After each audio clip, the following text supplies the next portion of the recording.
బస్సుల్లో ప్రయాణికులు ఎక్కేవాళ్ళు కాదు.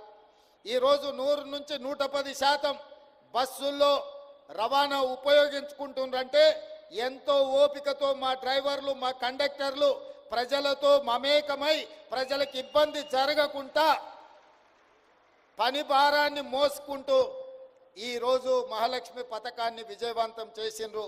ఇవాళ మహాలక్ష్మి పథకం మా ఆడబిడ్డలకు ఒకప్పుడు అమ్మగారింటికి వెళ్ళాలంటే ఇంటి ఆయన బస్సు కిరాయి ఇవ్వాలి, ఆలయం సందర్శించుకోవాలంటే ఇంటి ఆయన అనుమతి ఇవ్వాలి.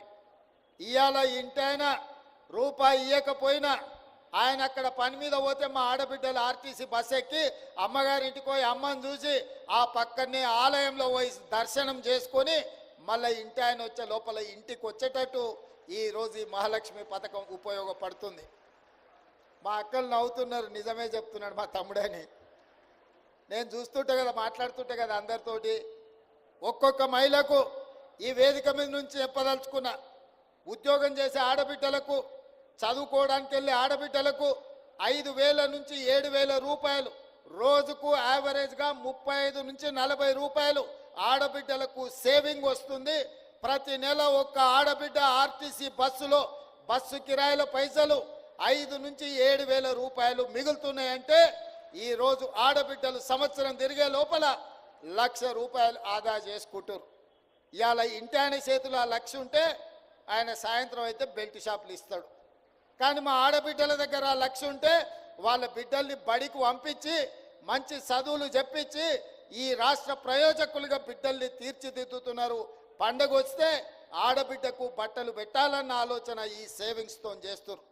ఇంటి కిరాయి కొంచెం మంచిగా ఉండాలి, పండుగ వస్తే బాగా చేసుకోవాలని ఈ 5 నుంచి 7,000 రూపాయలు ప్రతి నెల మా వాళ్ళకి ఏదైతే మిగులుతున్నాయో ఈరోజు ఆ రకంగా కుటుంబాన్ని ఆదుకోవడానికి ఉపయోగపడుతున్నాయి.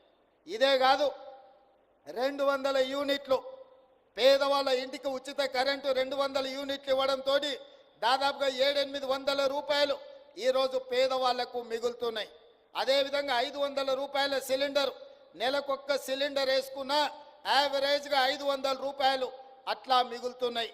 అంటే 6 గ్యారంటీలలో ఆడబిడ్డలకు బస్సు ఉచిత ప్రయాణం కావచ్చు, పేదవాళ్లకు 200 యూనిట్లు ఉచిత కరెంటు కావచ్చు, 500 రూపాయల సిలిండర్ కావచ్చు, రాజీవ్ ఆరోగ్యశ్రీ ద్వారా ఇంట్లో పేదవాళ్ళకి ఏ ఇబ్బంది వచ్చినా 10 లక్షల రూపాయలు కార్పొరేట్ వైద్యాన్ని అందించడం ద్వారా యావరేజ్గా ప్రతి నెల సరాసరిగా చూసుకున్న 10,000 రూపాయలు ఈరోజు ప్రతి కుటుంబానికి ప్రత్యక్షంగా ఆర్థిక ప్రయోజనం చేకూర్చే విధంగా ఈరోజు ఈ పథకాలు అమలు జరుగుతున్నాయి.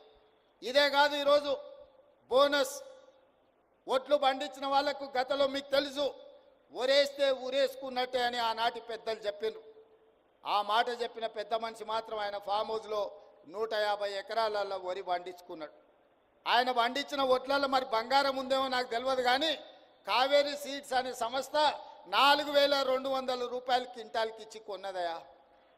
మరి దొరలు పండిస్తే ఆ ఒడ్లల్లో బంగారం ఉంటుందేమో నాకు తెలియదు, కానీ గజ్వేల్ ఫామ్ హౌస్లో రాష్ట్రమంతా ఊరేస్తే ఊరేసినట్టు అని రైతాంగానికి చెప్పి వారు మాత్రం 150 ఎకరాలల్లో వరి పండించుకుంటే కావేరీ సీడ్స్ 4,200 రూపాయలు క్వింటాల్కి ఇచ్చి కొనుగోలు చేసింది.